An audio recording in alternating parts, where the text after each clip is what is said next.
imbaraga zigiye kukurengera zibonetse nonaha kandi zari zihishwe.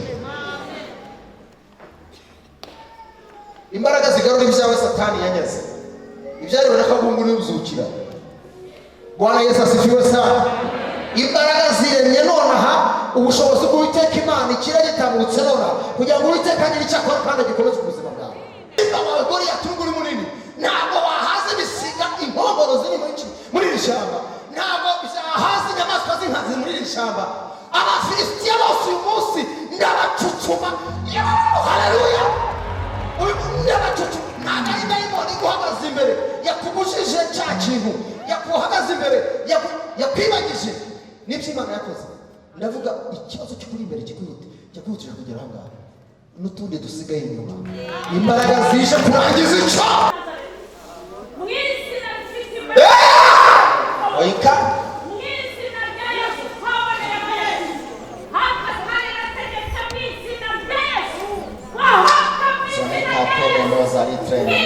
n'izina rya Yesu.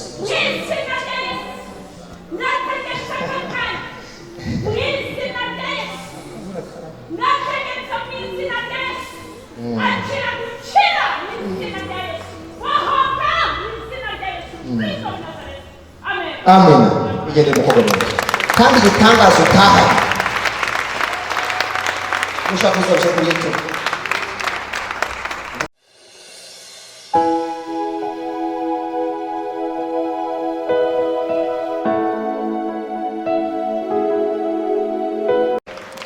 Amen.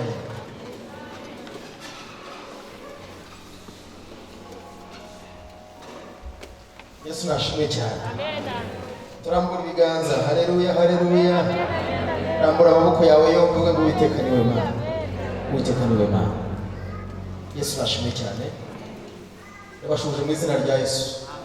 Amahoro y'Imana nabane namwe.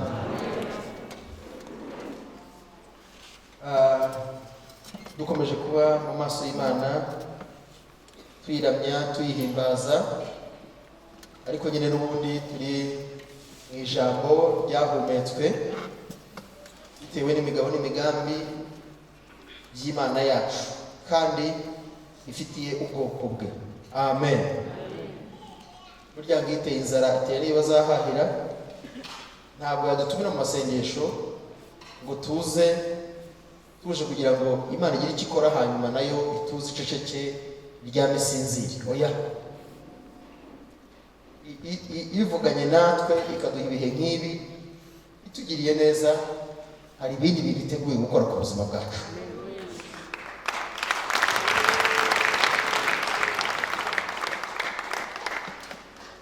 Yesu nashimwe cyane. Kanya bora ikirere kiri hano rero cyakingutse. Reka kubwira mushaka usenga ububura uvuga buro muri kumwe hafi hatakumva. Imana yamaze kurondora imitima yacu yose.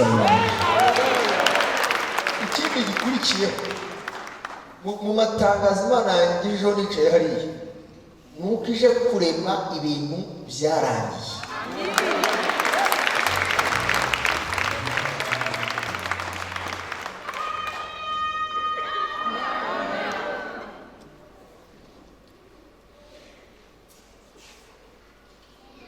Turi kumwe? Mwemeye ibyo? Mwemeye ko ariko Imana igiye gukora, murabyemeye muzakiriye? Dukomere Imana amashyi.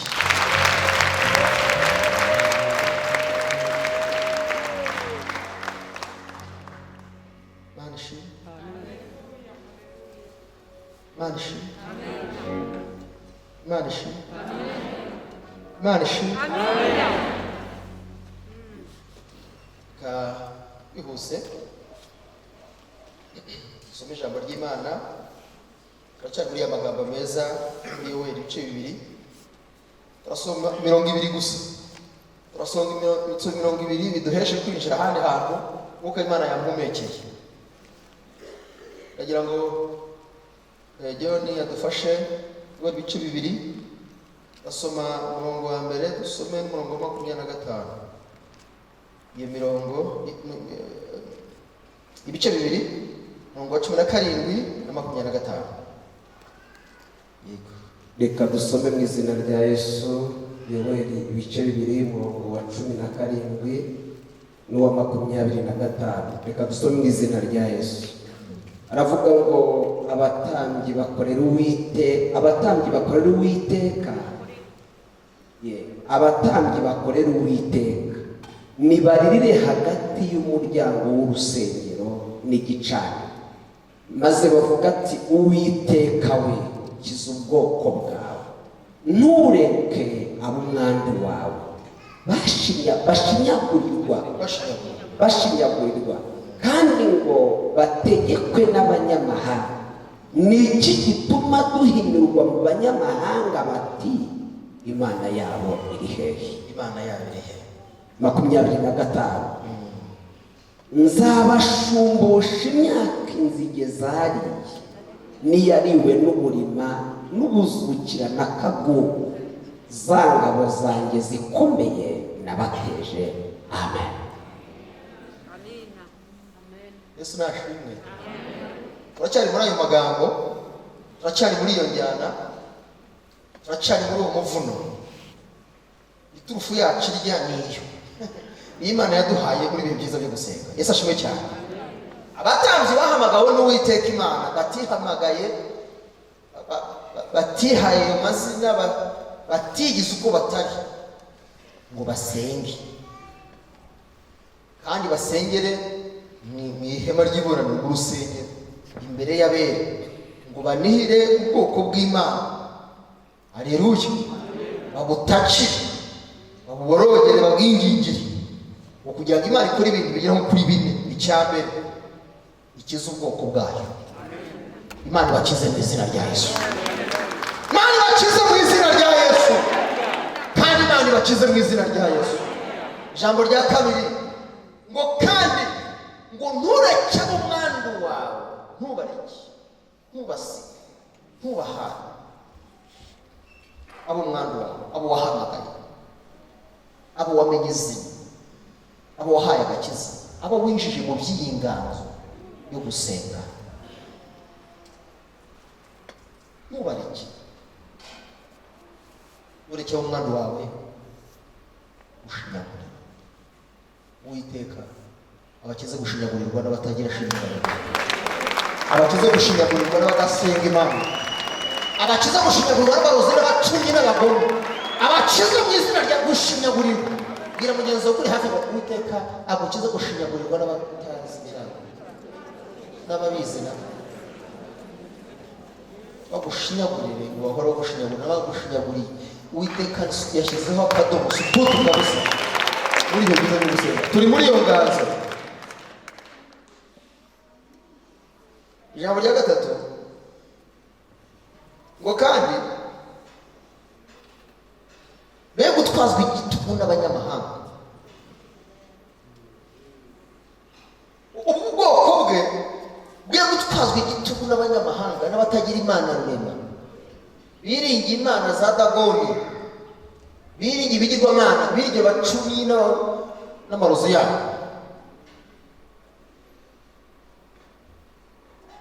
Imana ikize igere n'aho hantu. Yesu ashimwe cyane.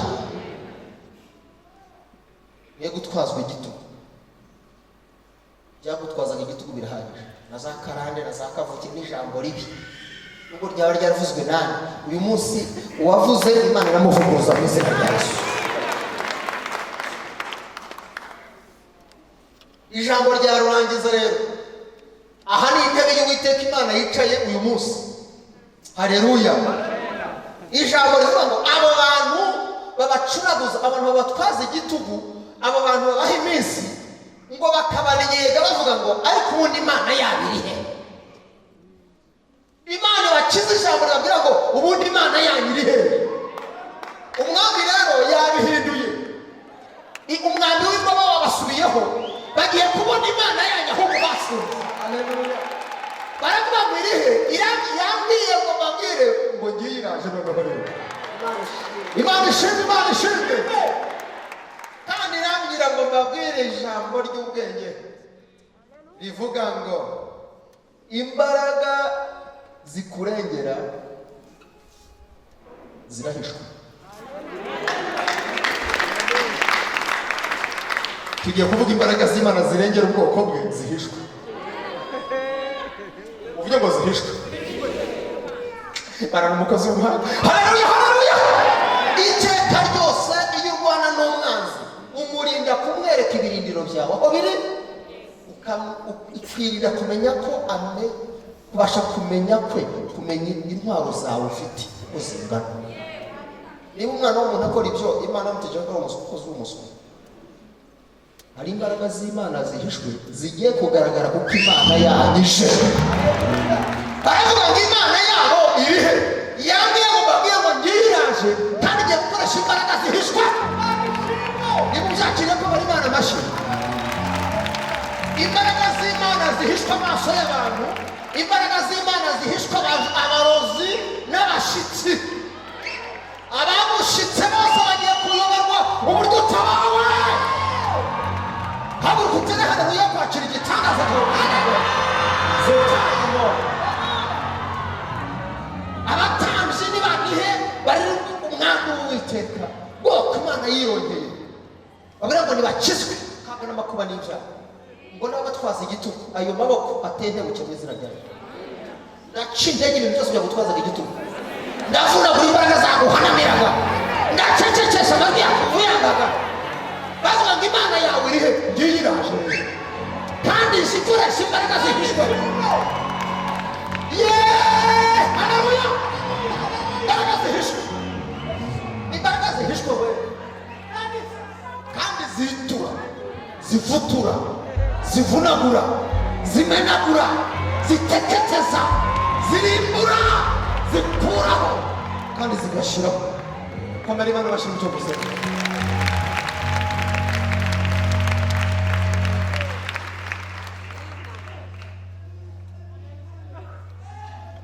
Ntabwo Uwiteka yavuga ngo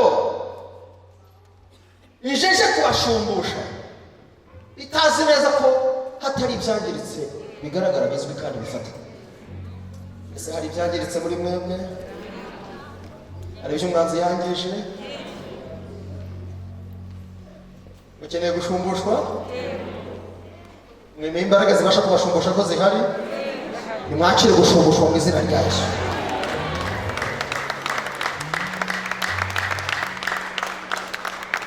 Kuba twashinyagura ko ari ubundi Imana yabo irihe? Nabwiye ngo ntangire mbabwira ngo abavuze ngo irihe bagiye kwibona nyiraje. Kandi kuza kwayo ntabwo izaza iyomoka, igiye gukoresha imbaraga nyinshi kandi zari zihishwe.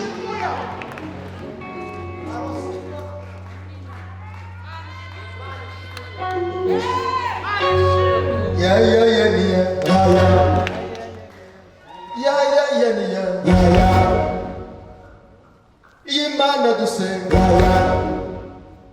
irakomeye, Mana niya, Imana niya, ishima niya, Imana niya, Imana dusenga, Mana dusenga, iravuga, igakora, iyo Mana niya, iraje niya, yaserutse niya, ije gusumba, ije yivuga, ayinganza amaboko, Mana ni nziza, abayiringiye, ije kubashunga, ibyashize, byashizeho.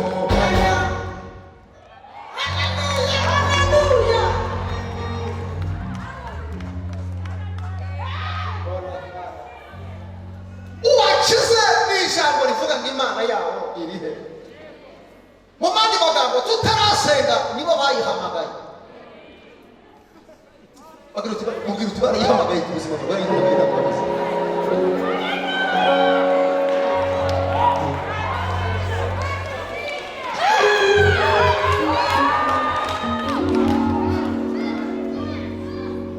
Imirindiwe, imirindiwe Uwiteka.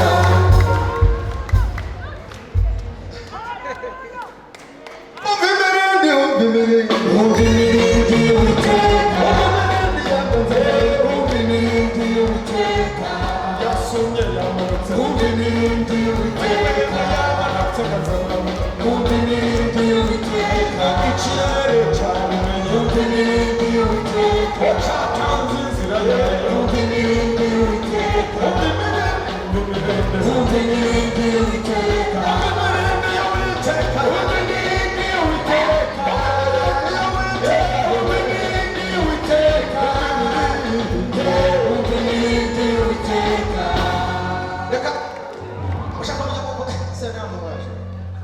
Yesu ashimwe cyane. Haleluya. Mandi yambwiye ngo baramuhamagaye none yawe, barabashije ngo Imana yanyu iri he? Nabwo ngo mbabwire ngo uyu munsi, muvuge ngo uyu munsi, muvuge ngo uyu munsi, ntabwo ari ejo, uyu munsi, muvuge ngo uyu munsi, bagiye kubona Imana bahamagaye.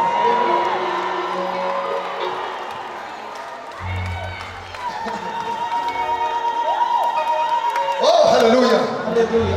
Waliokuzarau siku moja watakusalimia kwa heshima. wanaokudharau siku moja watakusalimia kwa heshima, Wanaokudharau siku moja watakusalimia kwa heshima. wanaokudharau siku moja watakusalimia kwa heshima, Watakusalimia kwa heshima, kwa heshima, kwa heshima, kwa heshima, kwa heshima, kwa heshima, kwa heshima, kwa heshima, kwa heshima, kwa heshima. kwa heshima. Mugende mwicara. Taza kuneza ibishuko nkavanga ibintu. Umwami yambwiye ngo mbabwire ngo rero iyo bahamagaye igiye iraje kandi bayihamagaye ku buzima bwanyu, nayo ibateza kubakusanya kugira ngo itangaze itangazo mwese muryumva, ikore muyireba urusheho kuyizera. Muvuge ngo amina cyane. Ndagira ngo umfasha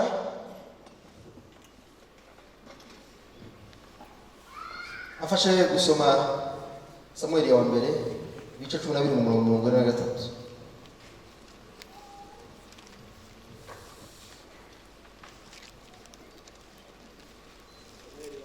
Samueli wa mbere ibice 12:43. Uri ku ijambo rivuga ngo Uwiteka yaje kandi agiye kwigaragaza mu mbaraga zari zihishwe ubuzima bwawe. Vuga uti imbaraga zari zihishwe ku buzima bwanjye ziragaragaye. Samueli wa mbere ibice 17 umurongo wa 43 aravuga ngo nuko Umufilisitiya abaza Dawidi ati, kunteranye inkoni mbese ugira ngo ndimbwa? Umufilisitiya aherako akwena Dawidi mu izina ry'Imana ze. Ngisoma ko gatero. Umufilisitiya aherako Nuko Umufilisitiya abaza Dawidi ati, kunteranye inkoni mbese ugira ngo ndimbwa? Umufilisitiya aherako akwena Dawidi mu izina ry'Imana ze. Ani go mugisha cyane. Aya makuru murayazi. Ngo witwa Dawidi, buryo Imana imubara nk'intwari.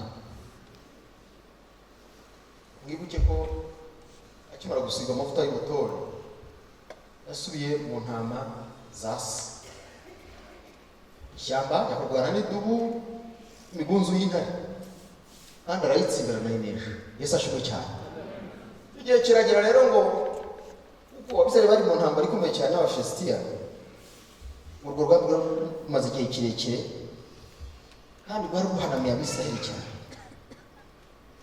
Ijambo ry'Imana riratubwira ngo uyu mwana w'umuhungu bamutumaho ngo aze yihuta atware ingemu ajye kureba abakuru be uko bameze ku rugamba. Ngo agezeyo ngo ageraho ku munsi wa finale. Nakubwiye uzi ko waje gusenga ku munsi wa finale w'ibibazo bimwe na bimwe ku buzima bwawe. Umva, uyu munsi hari finale y'ibintu bimwe na bimwe, ntabwo ari byose ariko hari bimwe na bimwe. Uyu munsi ni finale, bitangariza ngo uyu munsi ni finale, kandi kiza vuba mu mutima wawe kiraba ari finale. Aragenda ahageze asanga urugero rw'Abafilisitiya hahagurutse intwari yitwa Goliyati. Aya magambo sinzi kuyatinamo cyane kuko uyu mugabo ngo yari afite ikirere giteye ubwoba cyonyine, metero 7 z'ubujya hejuru.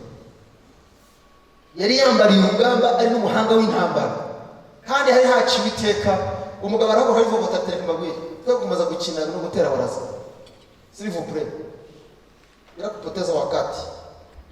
Muri mwe haguruka intwari izihangana nanjye, n'intsinda tuzabayoboka, tuzabakorera, tuzaba bashaka bajajabye banyu imbata zabo, ariko nanjye ni mutsinde. Ubwo nyine urabyumva nawe. Ingabo z'Abisiraheli zihera mu myobo pe. Ngo noneho Dawidi akihagera asanga uyu mugabo arimo aravuga yivovota n'ikirere cye n'ibyo yambaye n'intwari afite, yivuga ibigwi n'ibirindi, arangije ngo arimo atuka Imana ya Isiraheli, ngo kandi atuka izi ngabo z'Imana, atuka n'Imana yazo, ngo kandi azituka mu izina ry'Imana ze. Bati bya ngombe bya bigabanyundo abashamye Yesu wanyuma abatabare turebe tuburoze bwanjye nikuri Yesu mba wangu, rebe ko Yesu ari guca bivugaho. Reka nkubwire abakugendeye bose uyu munsi Imana yabagendeye, yabagendeye. Ngo Dawidi akihagera ngazabiranwa n'umubabaro n'uburakari, ngo ashaka kumenya amakuru y'urwo rugamba ukuntu rwahinduye isura. Ntugatuma nta musirikare urasa, kumbona noneho mu mpande zombi hagutse umugabo umwe uvuga atangira n'umusubiza, kandi akaba yakoze ishyano ari gutuka Imana yanjye ya Isiraheli nabonye, kandi atuka ingabo z'umwami nyir'ibihe, nubwo zagize ubwoba. Ngo yihuta avuga arafata kundi uriya munyagwa wamurangiza igihembo ni ikihe. Uri bukuntu rwose n'abakuru be baje batesigaho bamwana utakuzi ivogonyo ryawe, ubundi dutamu dusize hehe udusigiye nde? Kuko nicyo yarazanye kubagemurira yagifunze aho ngaho mu ihema, ahita ajya kubaza impamvu z'urugamba. Ntabwo yamurikiye n'ingemu ngo yarazizaniye, kuko basanze atari igihe cyo kurya, basanze ari igihe cy'umubabaro, n'uwari ubifite ntiyatabiraga ngo bigende, bitewe n'igihangange Goliyati cyari cyakuye imitima, amahoro mu mitima yabo. Yesu nashimye cyane. Ijambo ry'Imana ngo ritavuga, murabizi ukuntu byagenze, ukuntu yabo yavuga ati siko mwana wanjye rwose uri na petit frère na gatoya wowe, n'iby'intambara ntabwo bizi twigeze urwana. Kubw'ibyo rero tuzi kugira ivogonyo ariko uceceka tuzi, ahubwo impamvu iri hehe uzinga ibi wigendere. Ashaka no kuvugana nabi, wati mugeze nateye umugongo mugezi we, arabaririza bamujyana ibwami. Umwami amubonye ati yampaye urugamba se tuko rwagenze koko, uyu se ni uje? Aravuga ati ngewe ndashaka guhangura uriya Mufilisitiya utarakebwe. Haleluya. Umunsi imbaraga z'Imana zihangura imbaraga zitari z'Imana mu buzima bwawe. Uyu munsi uhagaze imbere n'Umufilisitiya, imbaraga z'isumba byose zari zihishurwe ku buzima bwe. Icyagaragara umunsi kibura mu izina rya Yesu. Turavuga imbaraga z'Imana zigiye gukora muri iri teraniro zari zihishwe. Ibi ijambo ry'Imana riratubwira ngo mujye gusoma ayo makuru yose mu mateka mwumve neza. Hanyuma umwami aravuga ati se niba wamaramaje rwose kandi ukabyiyumvamo, ntawu tesha agaciro umusirikare, wasanga waratorejweho ntazi ari umusirikare utazwi, nkamwambika iby'urugamba. Avuga ati kandi dore mbara kweta inkweto ngo abishyizemo agize icyo yihinze, arasanga wakwi agatoya bisimenyereye, ngamusubiza ibye biramugezo ngo uje mukaje winjira mu ntazi, ukajya urwana akanaka, uhirwana nk'uko wahamagawe. Asa nk'ahantu bihaye no kuvuga imvugo zitari n'izabo, hajya uvuga imvugo yawe.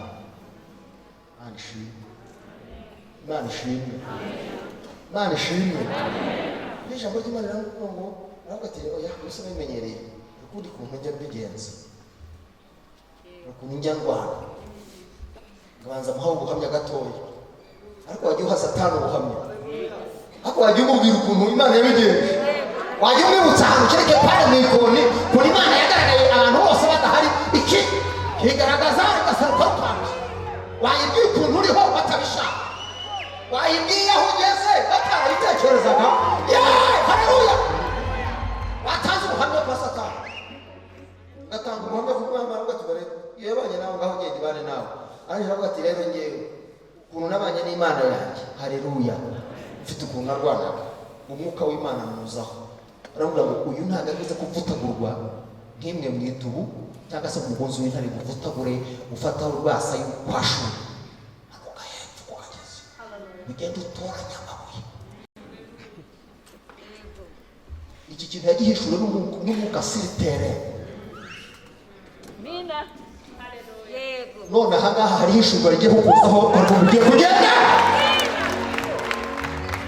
ngo aho kanya ngo azabira ngo naho kamu ngo aramanuka aramanutse uretse karagiye karahunza se ngaragenda yikoza hepfo aho ngaho atora amabuye yanjye 5 ayakubita mu mvumo azamuka mu mugozi we. Noneho n'agakonike yari umushumba murabizi ngo aragaruka rero ahageze aravuga ati ndagiye. Umwami ati ngaho genda Uwiteka abane nawe, abamuhaye umugisha. Muvuge ngo Imana iduhe umugisha. Ngo aramanuka ageze hasi mu kibaya, Umufilisiti aho yirengeye hariya ngo aramureba aramwitegereza. Noneho biramucanga no hakuno mu babo birabacanga. Nibwo Mwami yabashije Abuneri uvuga mukuru w'ingabo atari kusirika dukoze ingabo ko ziba nyinshi yiturutse heya yiturira. Wenda hari shoko yari inyuma aho ngaho inyuma yavomaga amazi itekera abasirikare. Ubundi uriya ni mwene nde? Abone ati no nkamumenya mubonye nona imbaraga zigiye kukurengera zigiye kuboneka nona. Haleluya haleluya, imbaraga zigiye kukurengera zibonetse nona. Kandi akakubwira ntabwo turagera ku mbaraga zihishwe, izibonetse nona zarantu zihishwe aho niho tugiye kuhagera. Yesu ashimwe cyane. Ariko ubundi babona ugenda bakabaza uriwe kandi babaza Imana ivugana nawe bari bahari. Ikindi Imana ikurarika kuza aha hari uko kwandikiye message, niba ari kwandikiye message yego ngwino nawe tujye kwa kipindi pale kwa jidunda tusikie namuna Mungu anatenda miujiza.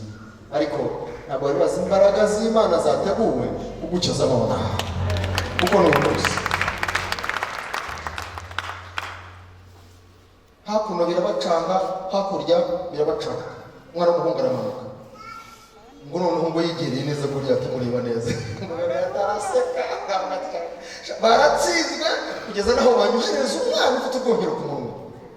Aho bateze kose sha intwari mu Bisiraheli amwise intwari nyine untera inkoni uragira ngo nimbwa. Utekereza ko iyo nkoni yawe arizo kunkubitisha, utekereza ko nimbwa harimo akabanga. Amina. Reka bakata gutwa nawe ufashwe mu maso y'urufatika. Umusirikare warumanutse yiyangaje urugamba kugira ngo atsindire Abisiraheli ibendera rizamuka. Intwaro yagaragaraga yari inkoni, ariko intwaro yo gutsinda umubisha yari yihishwe mu mvumba. Haleluya haleluya. Niyo mpamvu umubisha yaravuze ngo unteranye inkoni uragira ngo ndimbwa. Dawidi ibanga rye ntabwo ryari mu nkoni igaragara, ryari mu mbaraga z'ibuye ziri mu mvumba nk'uko Imana yamubwiriye kuri tera. Ntabwo mubyumvise neza. Nkunda kumva ijwi ry'Imana siritere. N'umusirikare bamuhaye abasirikare bajya kurwana, iyo ageze ku kiwanja cya mapambano akareba agasanga uko batekerezaga urugamba atari ko ruri, ako kanya muri we hazamo komando ma original. Kamanda mukuye mu bigenzi tugeze, iyo ageze kuri tagaza kuri atangira guca imivuno ye bitewe n'ukuntu asanze urugamba rumeze. Uyu munsi ukuntu ugiye gusenga ntabwo ariko waje kubwira ijambo, kubw'uyu mwuka, kubwatehera, kubw'ijwi rijya kuva mu ijuru. Hari ukuntu ugiye gusenga ushima cyangwa se uririmba cyangwa se uvunagura cyangwa se umwaza Satani n'abadayimoni. Komera Imana amashyi mubyumvise neza. Ngo araza amugeze hafi ya ntwaro umwanzi yareba. Nongere mbamenyeshe yuko Dawudi amanuka gushaka utubuye ntiyagarutse ku mwami, ntiyamweretse intwaro agiye gukoresha. ntabwo uri kumva. Abayoborwa n'umwuka nibo bana b'Imana. Abumvira umwuka nibo Imana ikunda. Ibanga ry'amabuye mu mvumba n'umuhumetso hari umukato yari afite. Ntabwo nabonera umugabo mukuru ngabo ntiyamenyeye ko hari yari. Yabonye agahungu kamanuka n'udukanzu abona n'agakoni. Amubona atya amanuka yegera umushi namubonye araseka cyane. Bamaze kumwegera neza, ndabwira Goliyati Dawidi, atereka Goliyati nkubwire, wanteranye inkota n'icumu n'uducumu, ngewe nguteye mu izina ry'Uwiteka Imana ya Isiraheli wasuzuguye. Itangazo ringezeho rirambwira ngo abagusuzuguye bose bagiye kukubaha, abagusuzuguye bose bagiye gukorwa n'isuri mu maso yawe, abaguhaye iminsi bagiye gutangazwa n'uko ukubona uko umeze batatekereza. Nimubyakira ariko nimuvuge ngo amina. Bibiliya ijambo ry'Imana rivuga ngo akora mu mvumba akuramo ibuye rimwe. Iyi ntambara turimo turwana iyo Uwiteka Imana yiyangajemo yayigiyemo, ntabwo tugomba kwikebagura, ntitugomba kuvuga byinshi, turekura rimwe gusa. Bibiliya ijambo ry'Imana riravuga ngo akora mu mvumba yashyiramo ibuye, arangije aratangira arazunguza kandi azunguza amusatira. Noneho abagore ati gatangira ndaje nkurangize intsinzi ibonekeye mu Bafilisitiya. Aravuga ati nanjye ndaje nguca umutwe uyu munsi, uvuge ngo uyu munsi ndaguca umutwe Goliyati. Igihimba ndashaka kugaburira ibisiga byo mu kirere n'inyamaswa z'inkazi zo muri iri shyamba, kandi ngo arangije ararenza aravuga ngo umubyimba wawe Goliyati uri munini, ntabwo wahaza ibisiga inkongoro ziri muri iri shyamba, ntabwo byahaza inyamaswa z'inkazi muri iri shyamba. Abafilisitiya bose uyu munsi ndabacucuma. Haleluya! Ndabacucuma. Ntabwo ari dayimoni iguhagaze imbere yakugujije cya kintu, yakuhagaze imbere yakwibagije n'ibyo Imana yakoze. Ndavuga ikibazo kikuri imbere kikwihutije kugera aha ngaha, n'utundi dusigaye inyuma. Imbaraga zije kurangiza icyo zirangiza n'ibindi. Dawidi arenza amaso Goliyati aravuga ngo bariya bose ni inyamaswa z'inkazi zo muri iri shyamba, kandi ibisiga agiye kubigaburira, kandi intsinzi itashye mu Bisirayeli. Ko mu gihe Goliyati akirimo yikusanya ashaka guhindura ikigembe cy'icumu ngo akimwerekezeho, agitangira kwitegereza ngo arebe ku kantu gafite ivugu, kuki mutagira ivugu mu buryo bw'umwuka, nsanga umuntu agira n'ibyiringiro by'ubuzima, nsanga umuntu abasha kwatura imbaraga zimukiza, ahubwo yaracecetse, yaraceburuye, yaracagarukiwe. Biramubwira ngo shyiramo karungu, iri vugu rihanshagaye mu buryo bw'umwuka, mwarazunguza rirarekura, kubita hagati y'ibyuma biteraniye ririnjira mu mutwe. Goliyati ntiyaguye agana, yarazonzwe, araza agwa imbere ya Dawidi, agwa yubamye. Bivuga ngo ubwoko bwanyu tuzabutsinda iteka, muzatwubararira. Abadayimoni umunsi bamenyekana ko dufite imbaraga, bizabatsinda iteka. Haleluya, haleluya! Ntabwo ipfa kubashumbusha, hari ibyo igiye kubanza kuritabura, igiye kuritabuza imbaraga zari zihishwe. Ibuye ryahishwe Goliyati yirebera inkoni, agatekereza inkoni n'imbwa. Hari imbaraga ziri ahantu z'Imana igiye gukoresha kugira ngo iguhe guhagarara no kwema no kuzavuga imbaraga z'Imana yawe aho uzagera hose. Vuga ngo amina cyane, wongera kuvuga ngo amina cyane. Kandi ikindi ntibari bakuzi nta mateka wagiraga, ariko ugiye kugira amateka. Nshuti yanjye ugiye kugira amateka, ariko Imana iguhaye amateka, iguhaye intsinzi mu buzima. Hari imbaraga z'Imana zinyegeje, zihishwe. Imana zihishuye nonaha kugira ngo ihangane cyari gihanganye nawe. Ukomeje gasoma biri jambo ry'Imana ritubwira ukuntu ngo yamaze kumukocora ibuye rigenda ntibaribonye, babonye azunguza gusa, mbega babonye afite Bibiliya, baturutse hariya mu Gakiriro babona ufite Bibiliya gusa ngo yitwariye dore yahindutse n'umutuku, babona ugenda gutya ngo ati dore na Bibiliya, intwaro bari basanzwe bazi ko ufite, bayiciye amazi ariko bagiye gukubitwa n'izindi mbaraga batatekereza. Iyi nkoni ya Dawidi rwose mu mukumbi imuzwiho nk'umwungeri, Isa amutuma yari ayifite, ageze mu rugerero yari ayifite, n'imbere ya Goliyati niyo yagaragaraga ariko ntabwo ariyo yamwicishije. Abadayimoni bagiye gukubitwa n'imbaraga batatekerezaga. Kugira ngo Imana ikugarure ibyawe byanyazwe, igiye kunyura mu nzira wowe utatekerezaga.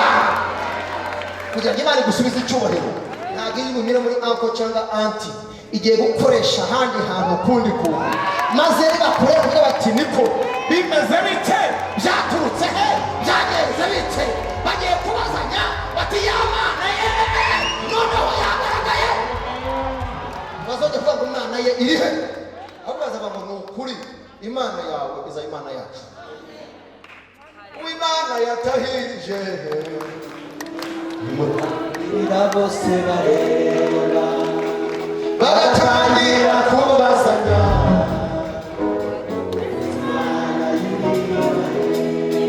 muri abayumvisha nawe muheruka amasengesho namwumvise. Rasuriya yasengeye Suriya yasengeye uriya tutire kazira Suriya yasengeye Rasuriya yasengeye Suriya yasengeye Rasuriya Imana yubahe Suriya yasengeye Imana ishimwe, Imana ishimwe, Imana ishimwe. Nabwiwe muri iri teraniro iri mubona ikababwira dufite Imana, ahantu hari Imana, ahantu hari Imana, ahantu hari Imana, ahantu hari Imana, ahantu hari Imana, icyiza ahantu hari Imana, ireba ahantu hari Imana.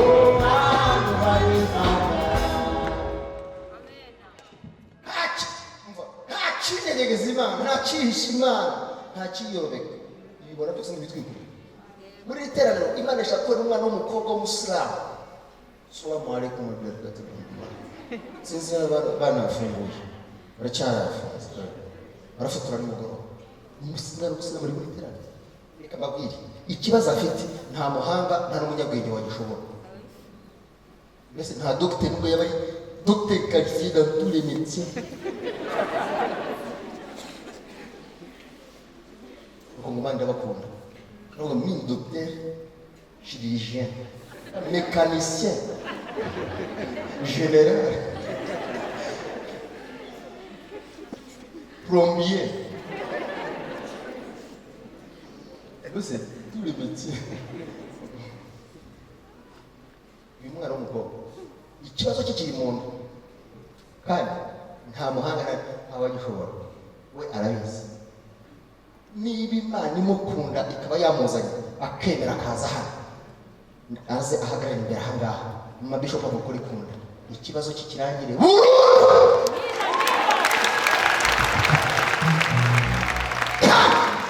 Iki kintu Imana igukoreye ni ukuri, nubwo bafunga amafungo y'uburyo bumeze gutya, Yesu yetereferi, Yesu yaje. Muvuge ngo Imana yaje.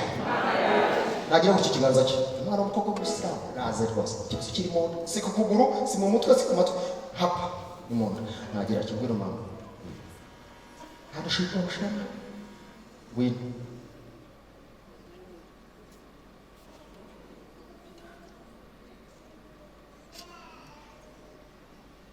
baragatatu rimwe bakuyemo akantu barajugunya ngwino Imana ireme nonaha. Ugira ngo Imana yacu irareba guzwa cyangwa se ireba imituri, no jangu kamu cyasi jya kuzanya ha yakuzanye n'ivuganye nawe mwana w'umusilamukazi ngwino mwana w'umusilamukazi rwose ntabwo uri umukirisitu wuzi ariko waje gusenga kandi waje gusenga Imana kandi yagukunze. Cyo kiganza hejuru kandi nutinda ndakomeza rwose humura, ntawe ukureba, nta n'ukuzi, nta n'utwara ibyawe, ukureba akakuvugaguzwa ibyawe bikuriho bimujyeho. Ariko abantu batwara ibibembe iyo uca nshuti yanjye ngwino nshuti yanjye ngwino Imana ikugire neza, ngwino gutabara yagukunze kandi yakubonye kandi pe ngwino nshuti, ngwino mukobwa mwiza, ngwino nshuti ngwino.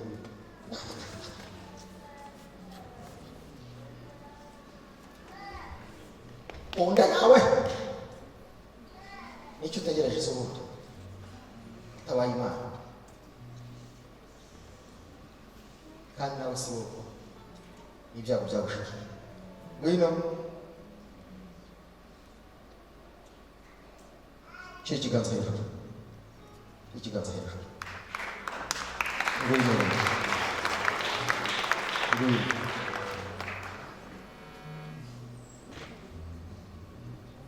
Mana mwiza.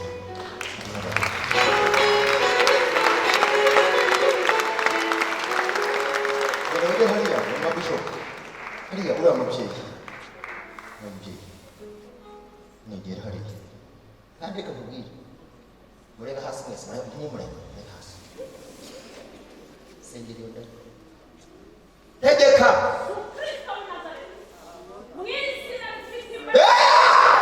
oika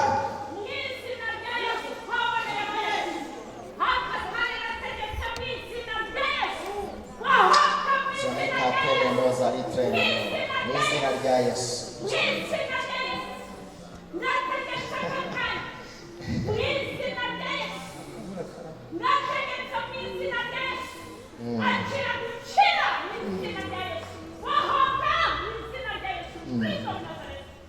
Amen. Igende mukobwa kandi gitangaza utaha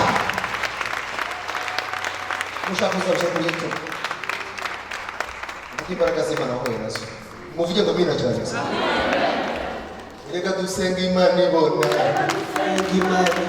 reka dusenga Imana ibona, reka dusenga Imana ibona, reka dusenga Imana ikora, reka dusenga Imana ikora, reka dusenga Imana ivuga, reka dusenga Imana ivuga, reka dusenga Imana ibona, reka dusenga Imana ibona, reka dusenga Imana ikora, reka dusenga Imana ikora. Imbaraga zigiye kukurengera zari zihishwe. N'uyu mwana ntabwo yarazi ko Imana yamufatira hano ikavuga ibyo atatekerezaga, ireba ibyo abantu batabona kandi ikoresheje imbaraga nyinshi. Tekinoloji yayiri imbere cyane, amapiyesi irayafite, avuga iki?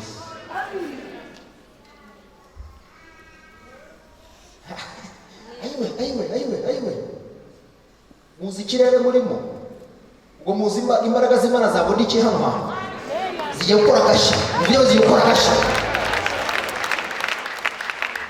zigiye gukora agashya, zigiye gukora agashya.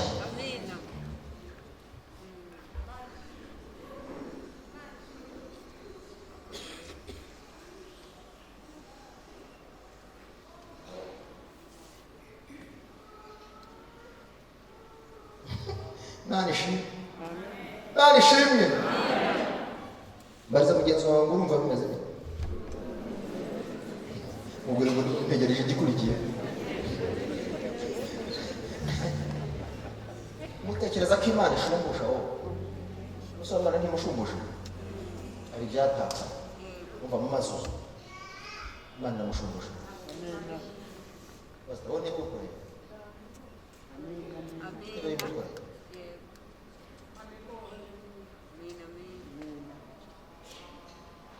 Haleluya. Dawidi amanuka baba bamureba, amanuka abagome bamureba, bahurira mu kibaya. Imana ishobora urusengero ushyize mu kibaya, ahantu niho bizasozokera, ahantu bizasobanukira. haguruka utere haleluya ibyawe niho byatunganirira.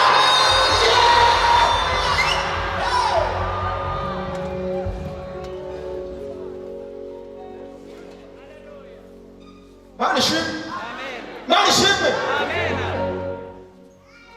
Yambara maje Mana, yambara maje, yambara maje Mana, yambara maje, yambara maje Mana, yambara maje, yambara maje Mana, yambara maje, yambara maje Mana, yambara maje, yambara maje Mana, yambara maje, yambara maje Mana, yambara maje, imbaraga zihishe, yambara maje Mana, yambara maje, oh yambara maje Mana, yambara maje, kugutabara yambara maje, yambara maje Mana, yambara maje, yambara maje Mana, yambara maje, yambara maje Mana, yambara maje.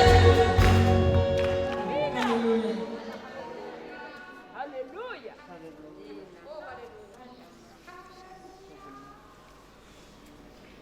Inyuma hari umugabo waje ari umushyitsi.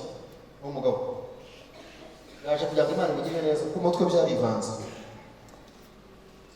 aribagirwa birenze ibikenewe, uretse ko nta kwibagirwa bikenewe. Ibindi gikurikiyeho ni ukuri pe, ni byinshi. Ni umugabo afite urugo ariko umutwe byarivanze. Hano hari Imana iringaniza neza ubwonko, igasubiza ibintu ku gihe, igatanga fashe ubwonko. Ntabwo ukoze hano ngwino, ni umugabo ngwino, ntabwo usengera hano uri umushyitsi, ngwino ngwino, ndagukora ku ruhande gusa ubundi bisubire ku murongo, ngwino tambukuza.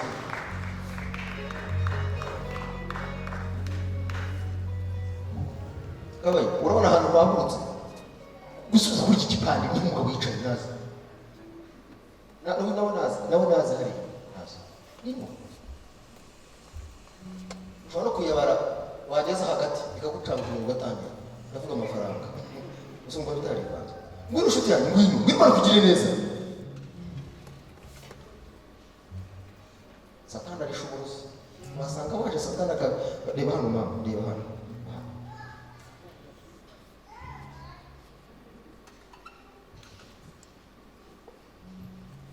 izina rya Yesu.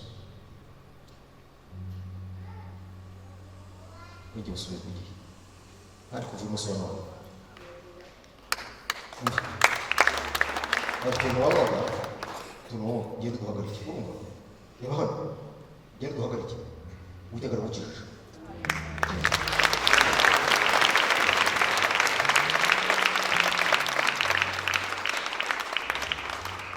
Uyu nguyu ufite n'ikibazo mu mutwe, afite n'ikinyita cy'umubiri we cyapfuye kidakora. Ndavuga umugabo ko Imana ikugiriye neza, biri gutabara ndahera Imana, ndavuga ko Imana integeka akira ubuzima.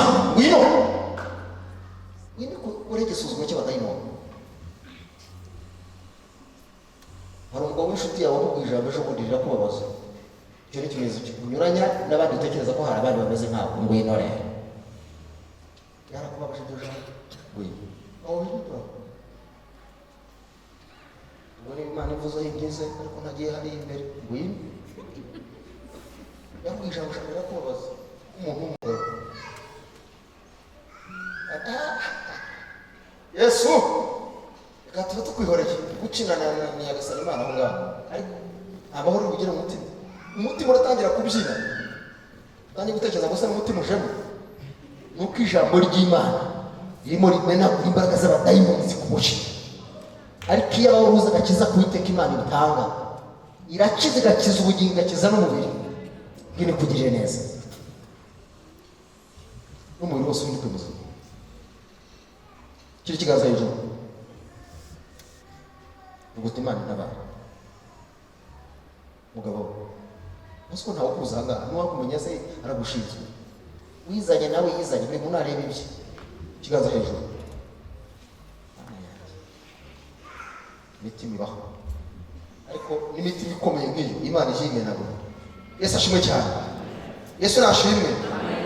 Hari ku ijambo rya rivuga ngo imbaraga zigiye kukurengera zibonetse nonaha kandi zari zihishwe.